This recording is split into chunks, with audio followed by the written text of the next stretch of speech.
I don't want to have to do this. I mean, we've shared a lot of adventures together. I mean, you've been with me places that no other drone was able to go. You fit in my pocket. You've brushed against my manhood. It's gonna really pain me to do this, Minnie.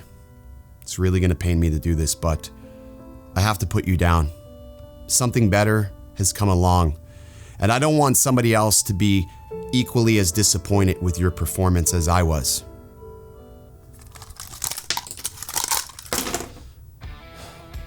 I didn't want to have to do that. Today we're talking about the EVO Nano and why this drone is gonna turn the nano industry, the mini industry, on its fucking head. Let's get started. Take a good look at what's going on. What's good, guys? Ken here. You're watching OriginaldoBo, and yes, I really did just destroy a mini. And I don't feel bad, not one bit, not whatsoever.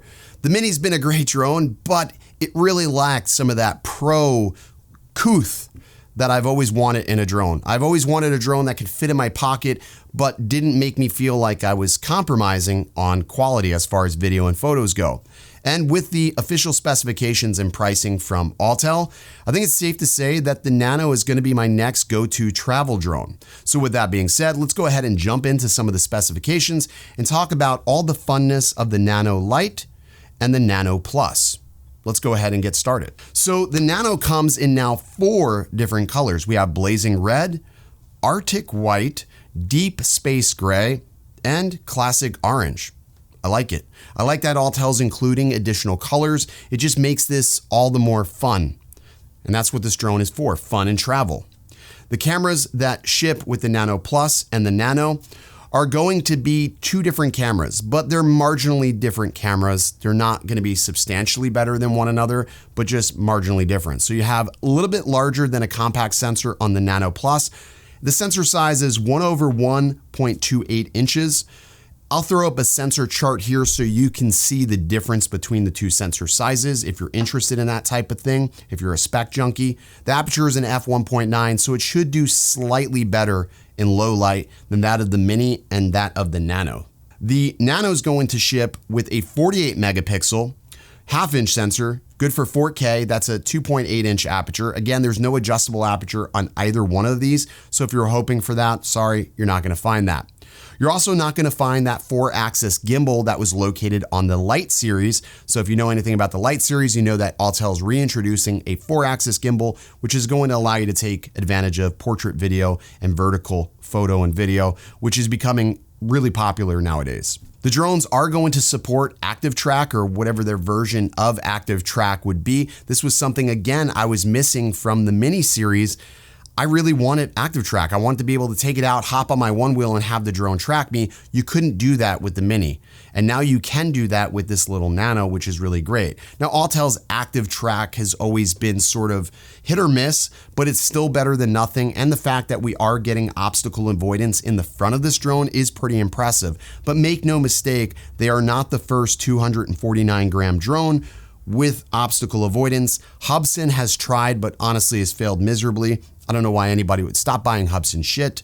It's absolute garbage, and every time you support Hubsan, they just make another product that sucks worse than the last product that you still have to fix from 3 products ago. Stop doing it. Just stop doing it. Color science should be equally as amazing as it ever was on the Pro series or the 8K series. I've always been a big fan of the color science of the EVO, with the exception of the log footage.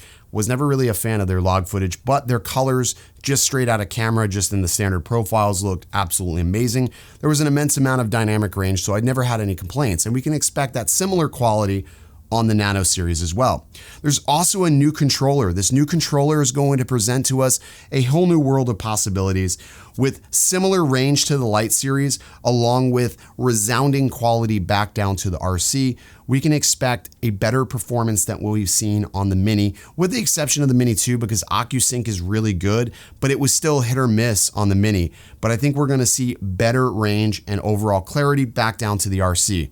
That new and improved RC is also the same as the Nano version. This is Autel's new controller going forward, which supports 5.8, 5.2, and 2.4 gigahertz of frequency, which means that you have more channels to flip from, which is going to be different than that of the EVO 2, which always struggled with range, and in city or urban environments, I always had problems. But I can say definitively with the EVO 2 Enterprise version, I haven't had any problems. It's been really, really solid and most enjoyable to use. So now it boils down to price. What's the price of the Nano series versus, let's say, DJI's Mini series?